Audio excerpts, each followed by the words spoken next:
जिंदगी खत्म हुई, लेकिन किसी और की फिर से शुरू हो गई।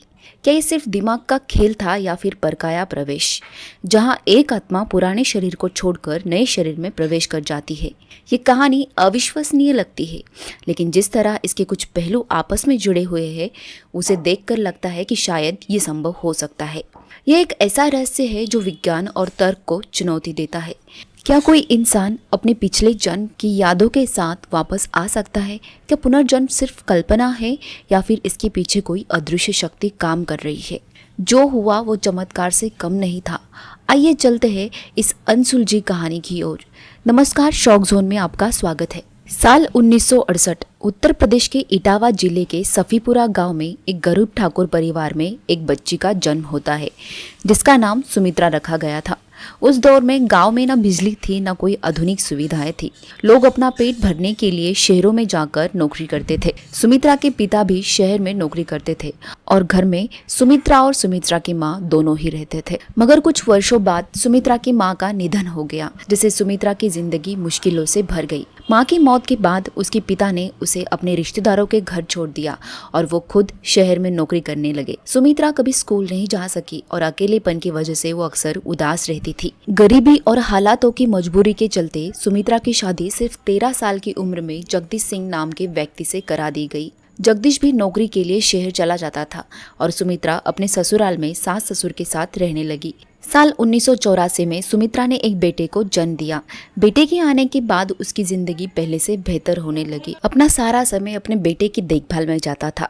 वो अपने बच्चे से बहुत प्यार करती थी और उसे कभी अकेला नहीं छोड़ती थी। एक दिन जब सुमित्रा अपने बेटे के साथ अपना वक्त बिता रही थी, तभी अचानक उसकी आंखें पूरी तरह से सफेद हो गई और थोड़ी देर बाद आंखों की पुतलियां गोल गोल घूमने लगी और उसके दोनों हाथ ऊपर यानी आसमान की ओर एकदम अकड़ गए। और ऐसे सिचुएशन में वो अपने दांत को जोर जोर से किटकिटाने लगी। ये सब देखकर उसका बच्चा डर गया और रोने लगा। उसकी आवाज सुनकर आजू बाजू के लोग उसके नजदीक आ गए। लोग भी ये सब देखकर डर गए और कहने लगे कि कुछ भूत बाधा है।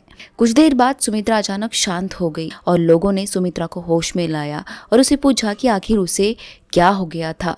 तो उसने कहा कि इसके बारे में मुझे कुछ भी याद नहीं। बात सिर्फ यहाँ पर नहीं रुकी, ऐसे भयानक दौरे उसे बार बार होने लगे। वो कभी भी अचानक किसी अलग दुनिया में जा रही थी।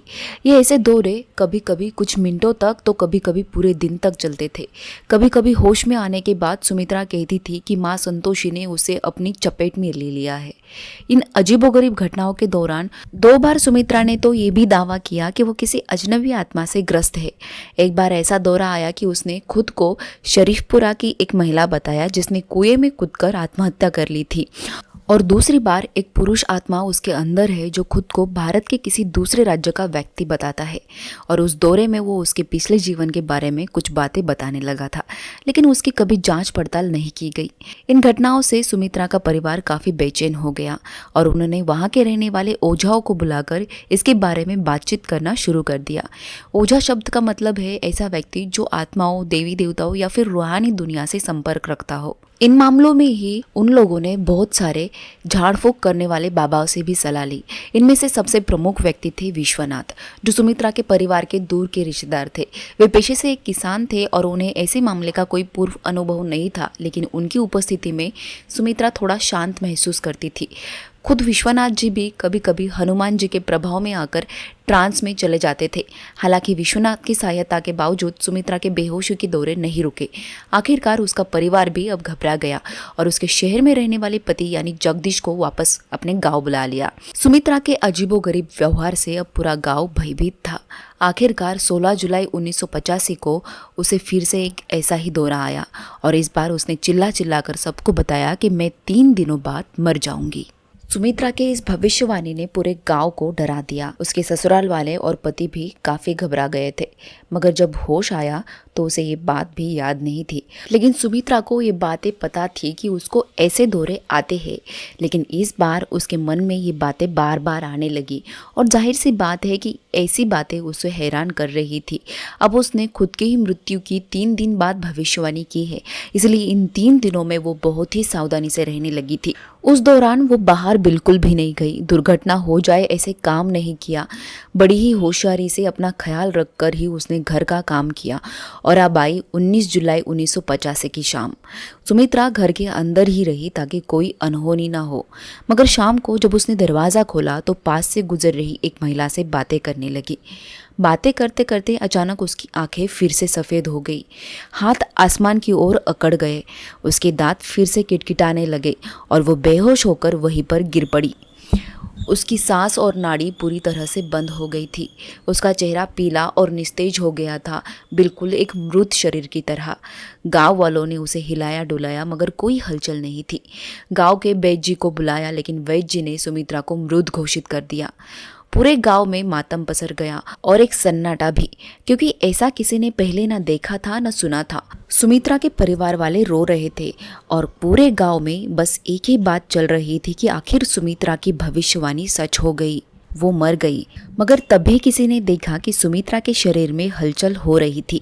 वैद्य जी ने इसे चमत्कार बताया और कहा कि मातम मत करो, सुमित्रा अभी जिंदा है। कुछ समय बाद सुमित्रा अचानक उठ गई, मगर जब सुमित्रा को होश आया तो वो किसी को भी पहचानने से मना कर रही थी। अपने पति को भी नहीं, यहाँ तक कि अपने बेटे को भी नहीं।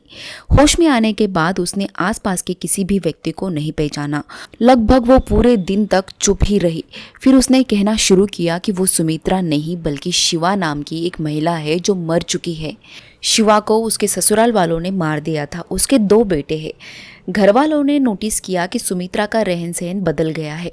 वो किसी उच्च शिक्षित महिला की तरह बर्ताव कर रही थी। सुमित्रा जो साड़ी पहनती थी उसका स्टाइल भी पूरी तरह से चेंज हो गया था। धीरे धीरे उसने शिवा नाम के महिला के जीवन और मृत्यु से जुड़ी कई सारी जानकारी देना शुरू किया। जाहिर सी बात है कि ये बात इतनी बड़ी थी कि अखबारों में छपने लगी और अखबार के माध्यम से ही इटावा जिले के दिव्यापुर गांव में एक अज्ञात व्यक्ति के पास पहुंच गई। जैसे तैसे कर बारिश का मौसम थोड़ा शांत होने के बाद वो अज्ञात व्यक्ति 20 अक्टूबर 1985 को सुमित्रा के घर कुछ तस्वीरों को लेकर पहुंच गया। सुमित्रा उन्हें देखते ही पिताजी कहकर गले लगाकर रो पड़ी और ये व्यक्ति थे राम सिया त्रिपाठी, जो पेशे से एक लेक्चरर थे। सुमित्रा ने कहा कि पिताजी, मैं सुमित्रा नहीं बल्कि आपकी बेटी शिवा त्रिपाठी हूँ। दरअसल राम सिया त्रिपाठी की बेटी शिवा त्रिपाठी थी, जिसका जन्म 24 अक्टूबर 1962 में उत्तर प्रदेश के दिव्यापुर के एक ब्राह्मण परिवार में हुआ था। शिवा उच्च शिक्षित थी, जिसने यूनिवर्सिटी से बीए में डिग्री हासिल की थी। फिर उसकी 1974 में शादी हुई और उनके 2 बेटे हुए, रिंकू और टिंकू। लेकिन शादी के कुछ समय बाद ही शिवा के ससुराल वालों को उसका ज्यादा पढ़ा लिखा होना खटक रहा था। ससुराल वालों का उसके प्रति व्यवहार बदल गया।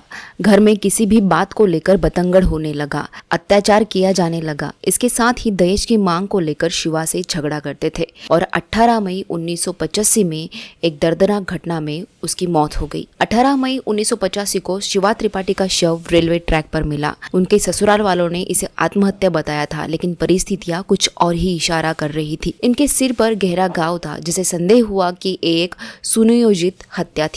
चश्मदीदों के अनुसार उसी सुबह शिवा की सास और ननंद को रेलवे ट्रैक के पास देखा गया था। पुलिस ने इस मामले को आत्महत्या करार देते हुए केस को बंद कर दिया। इस तरह शिवा की मौत का रहस्य भी दफन हो गया। लेकिन जब सुमित्रा ने कहा कि मैं शिवा त्रिपाठी हूँ, तो एक पल के लिए राम त्रिपाठी को भी इस पर विश्वास नहीं हुआ। इसलिए उन्होंने साथ में लाई गई कुछ तस्वीरें सुमित्रा को दिखाई। उसने 18 साल पुरानी एक तस्वीर में सभी फैमिली मेंबर्स को सही सही पहचान लिया। दूसरी तस्वीर में उसने त्रिपाठी परिवार के सभी 5 बच्चों को पहचाना और तीसरी तस्वीर में उसने शिवा की माँ, भाई और मामी की पहचान की। और जब उसने शिवा के छोटे बेटे टिंकू की तस्वीर देखी तो वो रोने लगी और पूछने लगी कि मेरे बच्चे टिंकू और रिंकू कहाँ है। एक अन्य तस्वीर में उसने शिवा की नंद को देखते हुए कहा कि ये रमाकांति है, जिसने मुझे ईंट मारी थी। ये सुनकर त्रिपाठी को पूरी तरह से विश्वास हो गया कि सुमित्रा ही उनकी मृत बेटी शिवा के रूप में वापस आ गई है।